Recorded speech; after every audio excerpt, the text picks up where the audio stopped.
Seorang ibu rumah tangga DR dan anaknya yang masih balita SN tewas setelah motor yang dikendarainya menabrak truk pengangkut makanan ringan. Anak korban lainnya yang ikut di motor tersebut, FN, kritis akibat luka serius dan dirawat di rumah sakit. Kecelakaan terjadi di Jalan Alam Syah Ratu Prawira Negara, Bukit Lama, Ilir Barat 1 Palembang, Rabu pagi kemarin.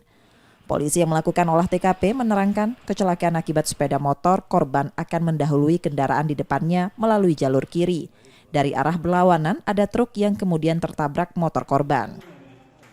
Jadi kronologi berdasarkan informasi dan olah TKP, kendaraan ini berjalan dari arah yang sama, dari arah jembatan Musi 2 menuju ke arah poligon.